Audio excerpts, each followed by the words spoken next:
Well, thank you and welcome, and really appreciate you joining us for this conversation. As I shared at the beginning, the next few years are like extraordinary for the United States in terms of what's going to be happening here around our game. Yes, we have the Women's World Cup this summer in New Zealand and Australia, but coming right on the heels of that, you have Copa America coming to the U.S., then you have 2026, you have the World Cup, FIFA Men's World Cup coming to the U.S., and then LA 28, and possibility of a Women's World Cup, JT, in 2027. So, extraordinary period, a generational opportunity for our game. So, before we dive into that bigger picture, though, I want to start with something I think everybody would like to hear more about, and that is the incredible news coming out of Miami, and what does that? What happened? I'm what sorry? You know, like what happened in Miami, right? With Lionel JoAnn, Messi. you're there this weekend, right? That's With Lionel Messi's pending arrival at Inter Miami. Wow, what does that mean for the league? What does that mean for the game? Tell us a little bit about that. Give us a little insight. First of all, thanks, Ed, for having me today. It's great to be here, so I appreciate the opportunity. I'll start with, I received more texts from people who didn't even know I worked for Major League Soccer all of a sudden. But that speaks to how there's really no other athlete that can transcend sport like Lionel Messi. He is the most demand athlete in the world. And just to kind of put it a little bit in perspective, in the U.S., the most popular athlete is LeBron James, just based on traditional engagement metrics like Instagram followers. Messi has more than twice as many Instagram followers, over 470 million. So the reach that he has and the spotlight that he is putting on not only our sport, but this country and the opportunities is just really unprecedented.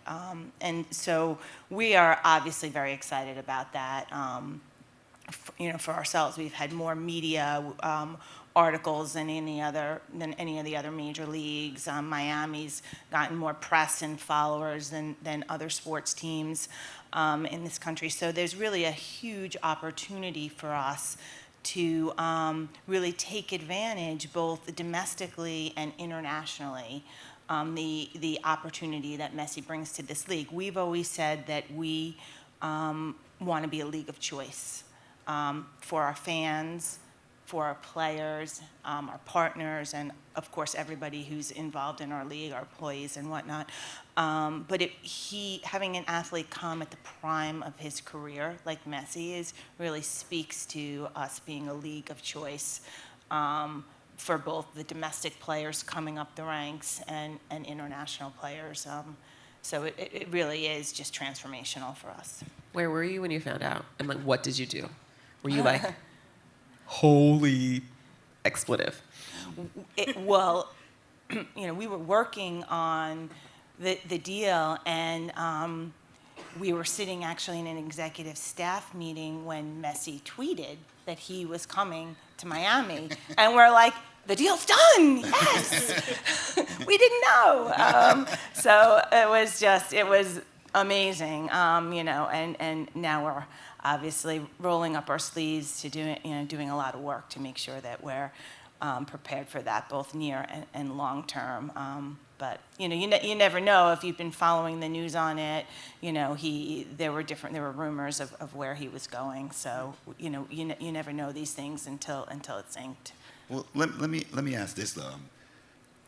That has great business implication for the league, right? For MLS, like all the things that you cited: increased media attention, followership. What does it mean for the game, JT, writ large, as we think about the efforts to increase participation, to grow the game in the United States? Does that have any impact on that? Will this make a difference? Absolutely. So that morning, actually, some colleagues and I were at the MLS offices as we're collectively working on a plan to make sure we take advantage of all this momentum and excitement.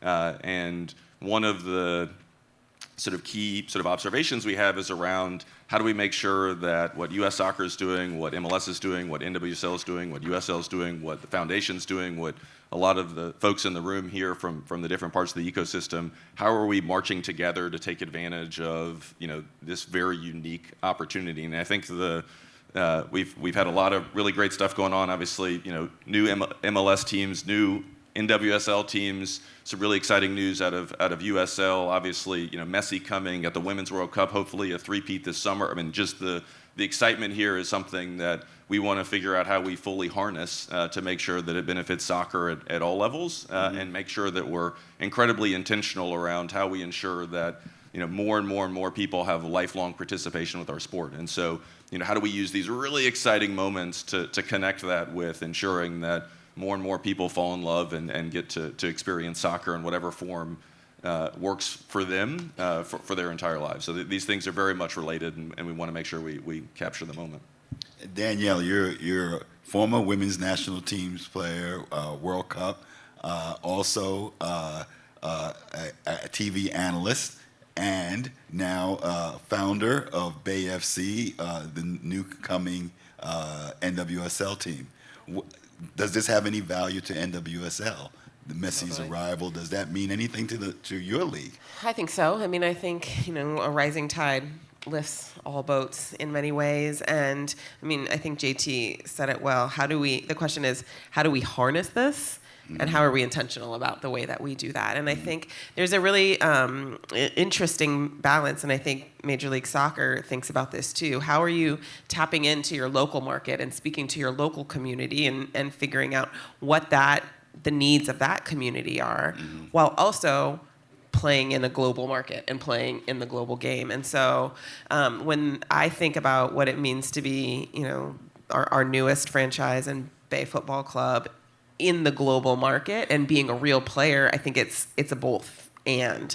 And I think that Lionel Messi, albeit on the men's side, has an impact on that as well. And so you'll see the NWSL, they're going to be at the World Cup and doing their thing and making sure that they are getting out into the world, because much like Major League Soccer, NWSL wants to be a league of choice, right?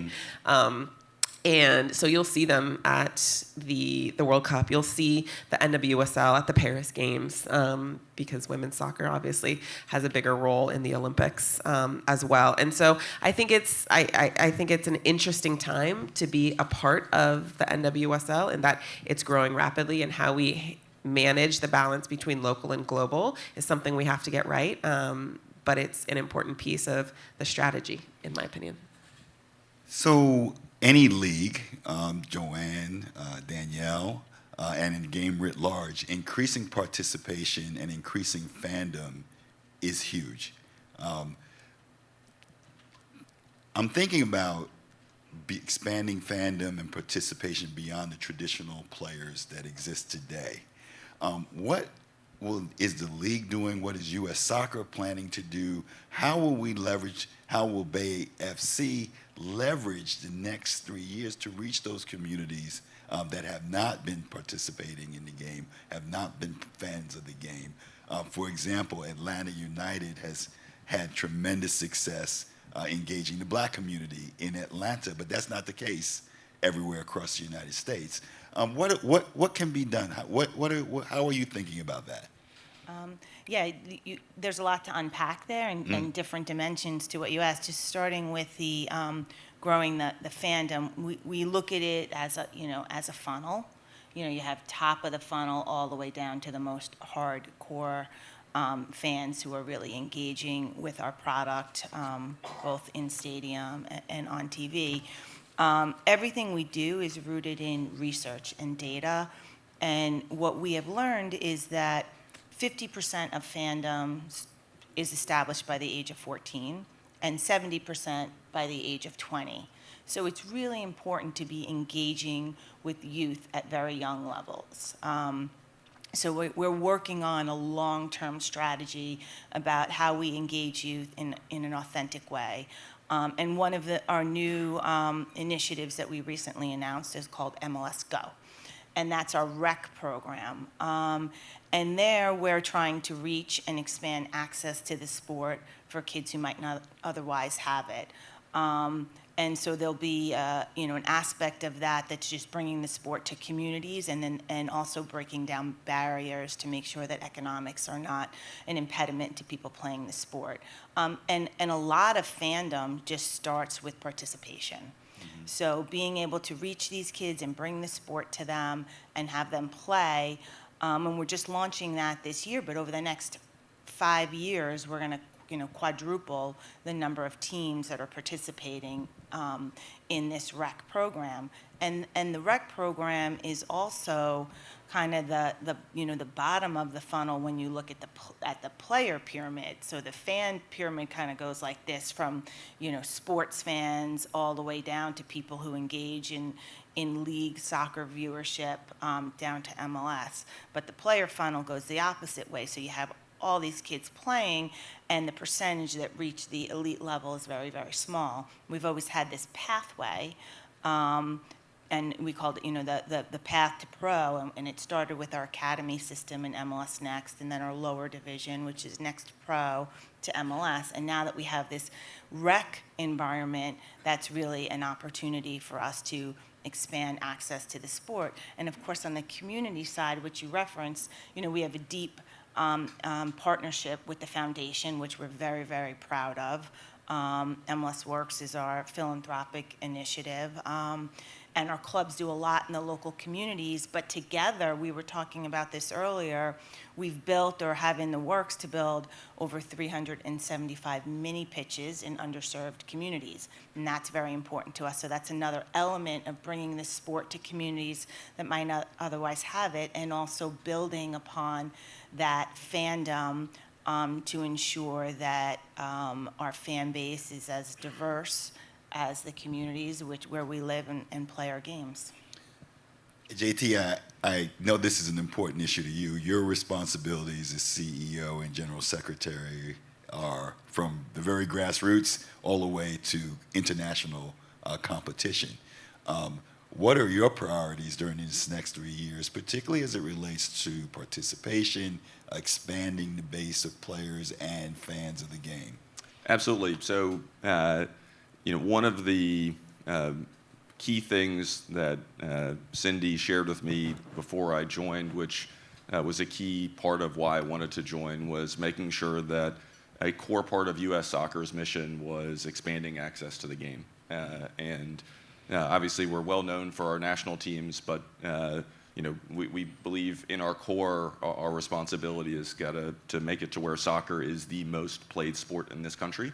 And this is, as we've been talking about, a unique moment in time to be able to really catapult that into reality. And so, we were at MLS offices on the day the Messi news came out. We spent the next day at the NWSL offices working on many hours around the same topic, and very shortly we'll be with a lot of our other stakeholders around the same thing. And so, over the coming weeks and months, there will be a lot more that we'll be talking about publicly, but our what we wake up, thinking about is how do we make sure that it's the most participated sport? How do we make sure our domestic leagues have the most vibrant and diverse fan bases? How do we make sure that soccer is accessible to everyone in this country? So those are the things that we're focused on. We think those will lead to more and more winning teams. Mm-hmm. And all of these things are very much interrelated, and we want to make sure to steal from Danielle's word. We're incredibly intentional around how we go do that. What would success look like if you looked over the horizon, the final whistle of the final game after this unique period of events coming to the United States? What would be different? What would be? There's a lot of talk about pay for play. There's a lot of talk about reaching underserved communities. Like, what would be different? What would it look like? Danielle, do you have? Yeah, I mean, well, like I really, this is gonna sound kind of cheesy, but I really do believe, like, if you can change the world's game, you can change the world. Like, sport has the power to do that in our society. I think it has the power to do that globally. And so, to me, when I look at the next 3 years, I look at, like, what's the crazy problems we want to solve, right? Like, and it's how then does it take NWSL and the foundation and MLS and US Soccer to all be rowing sort of in the same direction to make that happen. And so when I think of 2028 or 2030 or whatever that, 10 years time or, out it looks like, to me, I'm like, there's no reason that soccer in this country shouldn't look like this country. It doesn't right now. And so how do we go about solving it? That's the challenge, is figuring out how do we bring soccer to the communities that don't have access? How do we eliminate some of the financial hurdles that certain communities or certain families have to deal with? Like, how are we thinking through that? I really do believe that soccer and sport in general, like, can provide such an opportunity to kids in particular to practice the things we expect them to do as adults. And you look at a lot of the research, JoAnn was talking about how everything is grounded in data. The Women's Sports Foundation has a ton of research on the power that sport has, particularly in girls. And I truly believe that girls who play become women who lead. And if we want to have more leaders, if we want to change the way that boards look in our country, if we want to change access and change the way that the presidents of Fortune 500 companies look, I think that's part of our job as leaders in soccer community to change the future of that. And so I think in this next 3-5 year period, it's going to be incumbent upon us to pick a crazy, audacious, wild, oh my gosh goal, and then figure out what corner of the universe we can change in order to make that happen. Thank you for that. So on this stage are leaders from different pillars in the sport, basically. The overarching governing body, the men's league, the women's league. How should all of soccer be working together over these next few years? I mean, what will it take collectively? Is there a collective way that we should be operating to maximize the next few years to achieve these goals of increased participation, bringing in those who otherwise wouldn't be able to participate, expanding fandom, which is good for business and good for the game at the end of the day, but is also good for America? I'm very grateful that Cindy's not here right now, because she would use that as an opportunity to tell me we're late on some of the things that we're trying to get public with. And so if we were having this panel in a month or two, you would have a very crisp answer to that. But I think ultimately we do know that we need to formally come together around a set of key initiatives to take advantage of this time. And every conversation we've had, folks are really leaning into this moment, and I think it's something where we want to make sure that we're accelerating as a part of the next X years, and not just celebrating 40 days of amazing soccer here in 2026. And I think that's the opportunity in front of us, and it will take us formally working together. It will take us having big, audacious goals that we're all willing to run through walls for, and so we're excited to share more about that and over the coming weeks and months. So interesting, one of the words associated with the World Cup in 2026, but I think with any major event, any major sporting event that comes to a community or to a country, is legacy, right? When MLS thinks about the legacy of the World Cup, you just added your 30th team. Does that mean more teams, or is it a different kind of legacy in terms of deeper dive into what it already is, the structure that you already have? From your perspective, Danielle, how do you think about the legacy of what will be coming over the next few years? What does that mean for women and girls' participation in sport? What does it mean? What does it mean to you all? It's a great question. When I think back to where we are today from, the 94 World Cup, it's hard to really put into perspective how far we've come. I mean, we would have never imagined that after the 94 World Cup, launching MLS, launching the foundation, all the work that we've done, and where we are today in 30 years. So it's, when you set goals, and sometimes you can actually limit yourself. Mm-hmm. So it's the balance between setting these really aspirational big goals, but understanding that we don't truly know the momentum that the World Cup and how it can catapult us forward, because we're not starting from a legacy of years and years of failed leagues, right? Which is what happened after prior to the launching of Major League Soccer, and now we have this unbelievable men's league,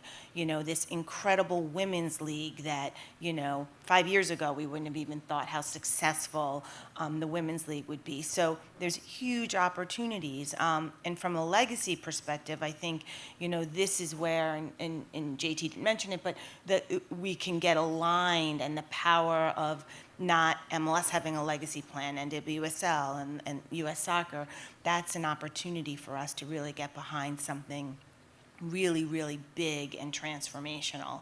And that's the work that, that we have to do between now and really, the next year or so, as we think about what we're going to be doing in 25, which is our 30-year anniversary, for the formation of and starting of Major League Soccer. So there's a huge opportunity for us, and we're building out those plans now. We have a lot in the works, but we're not ready to, quite unveil them to to the masses yet, but there's a ton of opportunity. Both of you We're guys are like excited about teasing. it. You're like, we have more to come. Stay tuned. I think though, Ed, like when I think about the legacy of '94, I think of it in terms of width, right? Like, so there wasn't a lot of soccer, and all of a sudden after '94, people in America are like, oh, this soccer thing's pretty cool. And you have, the foundation starting as a legacy of that. You have Major League Soccer. I actually, when I think about what this legacy could be from the 26 World Cup, I actually think of it more in depth. Like, so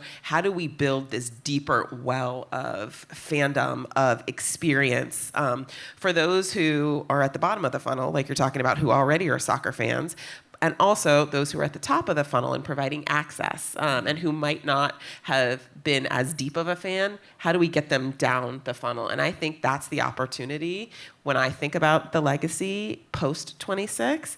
I think about how do we provide more access to kids in underserved communities, who folks who haven't necessarily had the opportunity to engage in soccer, and then how do we provide more opportunities for players, for fans, and how do we deepen the experience so it really becomes, like we see globally, like this generational touchstone that like it's part of your blood in a way that maybe it hasn't historically been in this country. So I'm going to ask you to dive a little deeper based on your personal experience. As a player, played as a youth, came up through the system, made it through to the national team, had incredible success, and you're a woman of color. What needs to change? What would be different to alter the dynamic that exists now? I don't know that there's any one thing. I think if it was one thing, we might have figured it out by now. I wish I would think we might have figured it out by now. But I think about like my experience, like as a national team player. I still, even it's funny. So I grew up, like I came from a track family. I was the weird one to play soccer. My dad ran track at San Jose State with John Carlos, Tommy Smith, two guys who stood on the Mexico City Olympic stand and did the Black Power protest. So when all of the stuff around the national anthem started, like, I'm biased, right? Like, I come from a place where I knew people who protested in a very public way in the 60s. And I still, like, to this day, my favorite song is the national anthem because it has so much meaning for me. There's very few things I can compare in my life to, like, having your name on the back of a jersey, hearing a national anthem representing 300 million people. Like, that is, it's so special. It's something that I will cherish forever. And so when I think about bringing the World Cup for the women in 27, when I think about what it's going to be like for these American guys to be able to, like, stand on American soil and play in a World Cup, like, I get goosebumps just thinking about that. And so that opportunity, I never will take that opportunity for granted. I find it to be so special. But when I think about every step of the way from like, I started AYSO soccer on an all boys team, picking flowers in goal because that's the only thing that I could like, my parents could do to get me to play soccer. I think about all of the steps of the way and how fortunate I was to have parents open the doors for me. And I really do come back to access and opportunity, which means people need places to play, they need quality coaching, and they need financial barriers to be removed if that's a hurdle for them. And so to me, I keep coming back to how can we chip away at that, because those were the three things that enabled me to be able to wear a national team jersey with my name on it. Fantastic. Thank you for sharing that. Interesting as you were speaking, it made me think about there's a lot of business questions around soccer and what it means. Growing the game has a very numeric kind of equation to it. But there's a broader value to the game around health, around well-being, around community building. How do you all think about that in the context of your work, right? You need to win championships. The league needs to be a successful business, both leagues. But how do you think about soccer in its broader value to society and to community? From our perspective, it's just it's table stakes. You have to be involved in the community and giving back. Not only do people expect that brands they care about are going to be involved in the community and doing and being a responsible corporate citizen, but it's the right thing to do. The power of sport is unique. There's not a lot of brands that have the same ability to unite and galvanize around causes. So for us, it's just table stakes. We do it at the league level, but our clubs are the ones who are really, boots on the ground in the communities and very committed to it. We're fortunate. We have an amazing ownership group who are very committed to social issues and community involvement. It'd be remiss. It's June. It's Pride Month. All of our teams are doing Pride activations. We talked about access and opportunity, but it's also we want to make sure people feel included, and inclusion is a big part of it. So it's also, we're also doing a really important activations around Juneteenth in our stadiums with our clubs and jerseys and whatnot to, that we're going to auction off and raise money for, Black-owned organizations. So it's embedded in every aspect of what we do. So when we talk about, and I know Shola is probably here or be on a panel later, and he can speak to this much more eloquently than I, but it's really an operating principle of everything that we do, and it's important. It's at the foundation of our brand values. JT, how do you think about that question around the broader value of soccer and community, and how does that fit into your thinking or strategy over the coming years? Absolutely.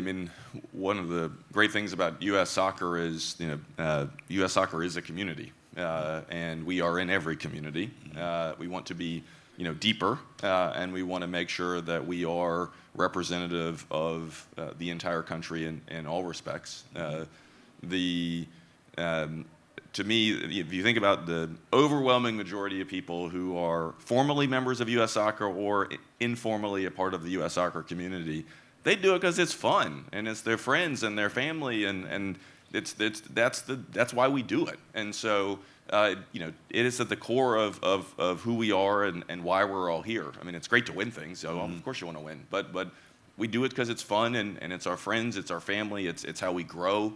It's how we, experience things, and so, community's everything around this, and back to your first question, how do we, use this opportunity to continue to deepen and strengthen and expand that community so that more people get to benefit from the wonderness of this sport? That's the goal. That's why we get up every day.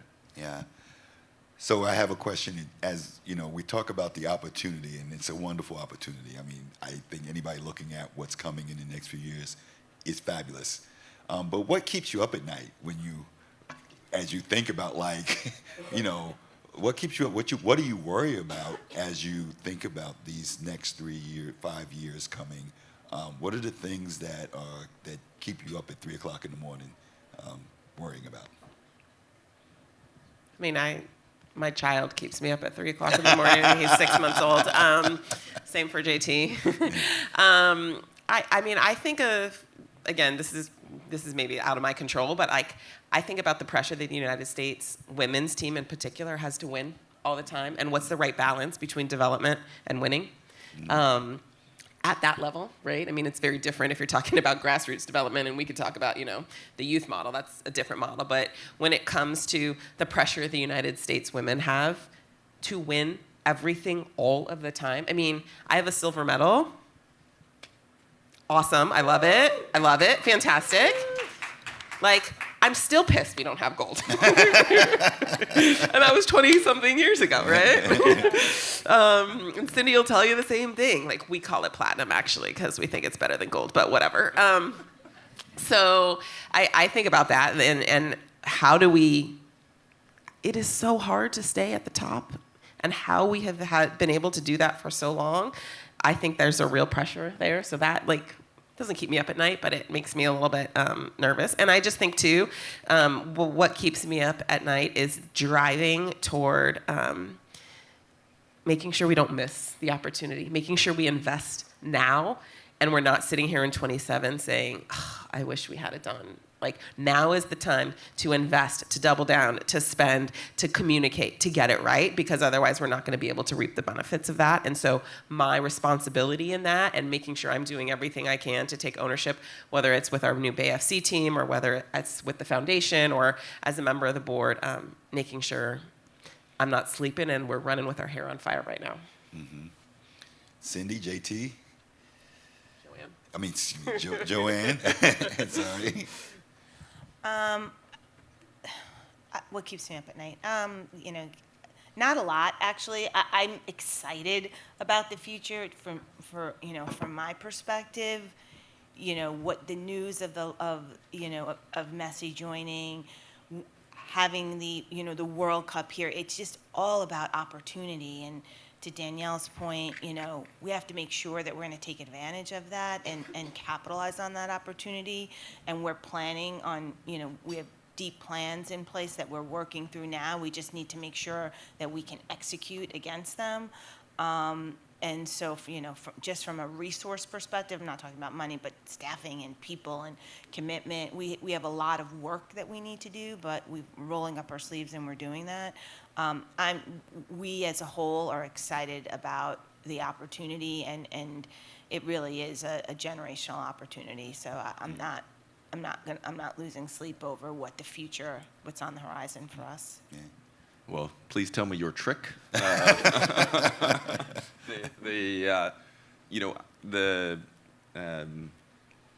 lot of times when you're planning big things, there's no fixed deadline. And so, the pace at which you move is important, but you have a little bit of flexibility. 2026 is a very firm deadline, and unlike Qatar, I don't think FIFA's moving it back for us. And so every day that we aren't on our front foot, every day that we're teasing what we're doing as opposed to doing what we're doing, is compounding missed opportunity. And so, what keeps me up at night is how do we make sure that we, really accelerate what we're doing in the most inclusive way to where we are doing this together as a U.S. soccer ecosystem, and it's not just U.S. soccer off doing something on its own, but how do we all do this together? And so, what keeps me up at night is how do we do it more, faster, and together. And JoAnn, whatever tips you have, please please pass them along on the good sleep. Well, there's an old joke, soccer is America's sport of the future and always will be, right? But that future seems to be now for real. If you look around what has happened with MLS, your 30th team, San Diego, I believe, 30th team, JoAnn, the league is, there was a time when the league, there was uncertainty about the league, right, in the early years. and now it's here and it's a real force. NWSL has hit its stride. It's here to stay. It is growing. When you think about Danielle, you as a founder of a new team, you saw an opportunity. What was the opportunity that you saw? I mean, when I think of the story about how we decided to try to bring NWSL team to the Bay Area, it really actually started with myself and 3 other of my former teammates, women's national team player Brandy Chastain, Leslie Osborne, and Allie Wagner drinking way too much wine at Allie's house when Angel City made their announcement.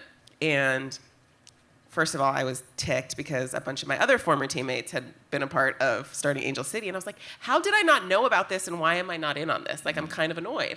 And then we were sitting around and we're like, we could do that, right? Like, we could do, I mean, if they could do it, we could do it. And I think that's kind of something that I've started to figure out. And one of the gifts that I feel like sport and soccer specifically has given me was, for a long time, I kind of fell into this mentality that, well, really, really smart people who, quite frankly, don't look like me, aren't women of color, they start things. That is for someone else. Like, I'm just the athlete here. And I think over the last few years, I've realized, oh no, like, that is us. Like, we get to have a seat at the table. We can make these decisions. And you know what? Soccer gave me all of these tools to be able to do that. And so when I think about, like, how determined we were for 3 years to go raise $100 million to start this team. Like, you don't get that relentlessness without having played for, the women's national team or having, like, trained to do that my whole life without, like, going into conversation after conversation. Yep, no, we're not interested. No, women's soccer is not right. No, this is a charity case. No, the amount of times we got rejected to finally ending up where we are is part of what I learned and one of the skills that I will be forever grateful for to the sport. And so when I saw the opportunity, I think it was seeing how this sport is growing, seeing where we are in the greater ecosystem, but also getting athletes, and especially women athletes, who have lived the generation and are now starting to have a voice in a way that we've never had before. And having the courage and the bravery to stand up and say, this is how it's going to be, and I'm wedging my way into this conversation and at the table, and you're going to hear my voice. And when you look at U.S. soccer, you see athletes having a greater role at the board level. You see what the Black Women's Players Collective, or the BPC for MLS, is starting to do and having voices at the table. And I think that is going to change the ecosystem in a way, too, that we maybe can't even really fully appreciate or expect right now. And as a former athlete, to be able to give back to a sport that has really opened almost every door for me is massive. And it's a responsibility I think we all have as athletes, and part of, I think, what the 4 of us who started Bay FC saw when we decided to really try to push and bring that NWSL team to our area. Thank you. So Danielle, JoAnn, JT, thank you for... we're going to dive deeper into some of the issues around access and participation in addition further panels, but providing a bigger overview of this window of opportunity in the next 5 years and what that means, I think, kind of sets the stage for some of the future conversations. So thank you very much, and really appreciate you joining us today. Thank you. Thank you. We're going to take a short break, and the next panel will begin in 15 minutes.